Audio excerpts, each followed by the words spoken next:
Hi class, let's take a look at example 7. So what I'm going to do on example 7 first is take care of the actual exponents. Now keep in mind that the exponents are going to be applied to both of the fractions.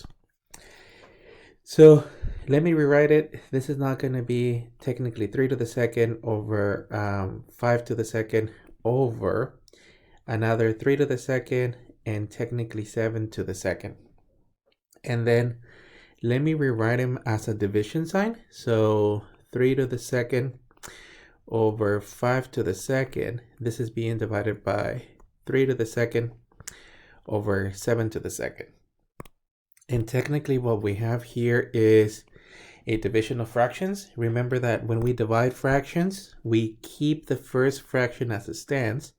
So in this case, the 3 to the second over the 5 to the second stays as it stands, and then we multiply by the reciprocal. So in this case, the division changes to a multiplication, and then we're going to be multiplying by the reciprocal. So this will be a 7 to the second and a 3 to the second. So your second fraction flips. What we used to have on the top now goes to the bottom. Now, the only advantage of doing this is that you're able to cancel common factors. So 3 to the seconds cancels, and we are left with 7 to the second over a 5 to the second. And it all depends on if you're doing software, this is considered a final answer, or you can technically evaluate the 7 to the second and the 5 to the second, which will give us a 49 over the values of 25. Both of these answers are fine. It all depends on the instructions. Since the instructions just simply say to simplify, both of these are fine. That's it for this one. The only comment that I have here is that keep in mind that you do have fractions divided by other fractions. So on these problems, it may be easier to flip them or multiply by the LCD depending on what you have. So let's take a look at problem 8. Now problem 8, we already did one of these, and it's just best to multiply by the LCD and then cancel all the fractions. So as we're looking at the LCD, remember that you're only looking at the denominators. So you're looking at 3, 2, 4, and 3. Your LCD, it's going to be 12.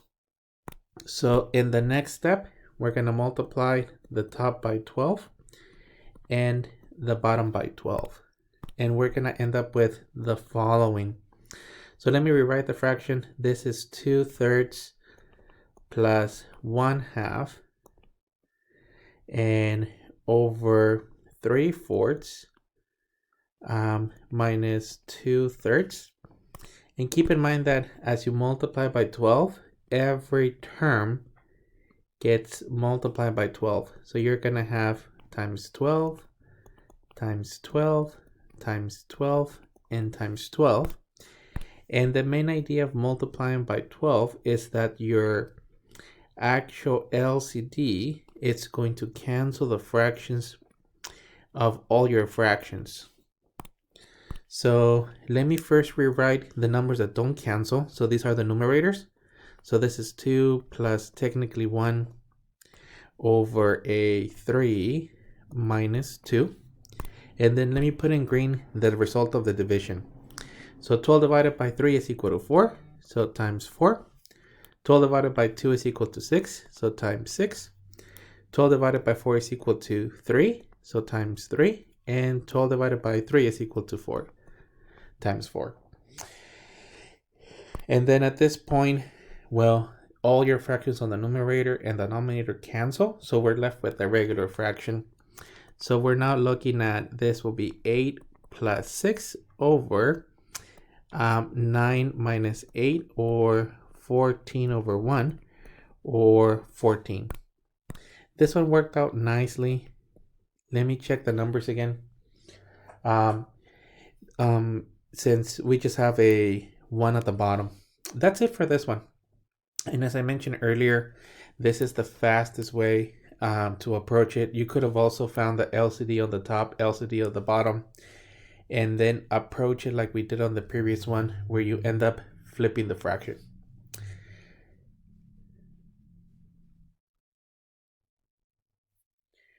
So let's move on to the next example, and this is going to be problem 9.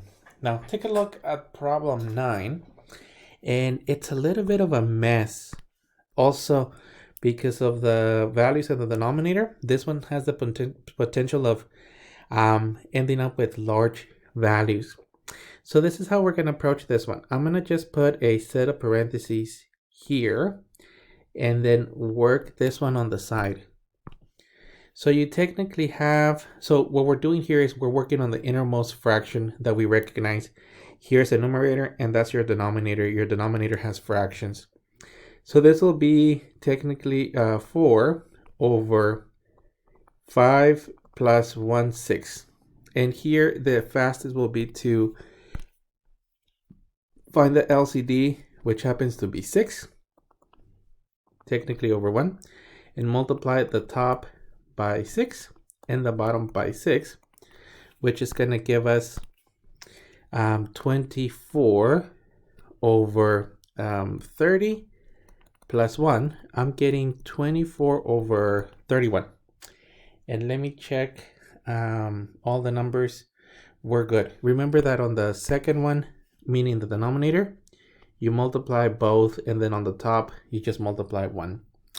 So that inner fraction, or the innermost fraction, ended up simplifying to 24 over 31. Let me replace it. So we're now looking at the original expression is equivalent to 1 plus 2 over the values of 3 plus, and then let me just put the bracket so that we see it. That innermost fraction ended up simplifying to 24 over 31. So 24 over 31. Now, at this point, let me multiply again by the LCD. Your LCD is technically 31. So we're gonna put the 2 divided by 1 over 1, and then multiply the top by 31 and the bottom by 31. And this is going to give us, so let me rewrite the entire expression. So 1 plus, and this will be on the top, 2 times the values of 31 over 3 times 31 plus 24. Your fractions cancel out. And on the top, we have 1 plus 31 times 2 is going to be a 62 over 3, so 93 plus 24. Or 1 plus 62 over 117. And let me check the sum again. That's going to be 7 and then 11. And then at this point, we need one more LCD, which is equal to 117. So multiply times 117 times 117.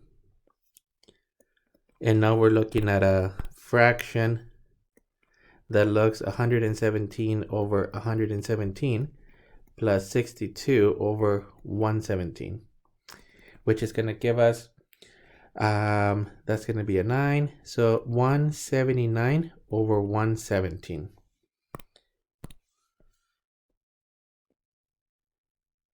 And let me check the sum again. That's going to be 9, 7, and 1. That's our final answer, and I'm going to leave it like that as a improper fraction, since technically they're not giving us instructions to express it as a mixed number. That's it for this one, and it's a little bit messy, but it could have been worse. If your numbers here, any denominators was larger, then we would have to deal with a larger LCD throughout, and it got pretty large to 31 and then 117. That's actually it for this one.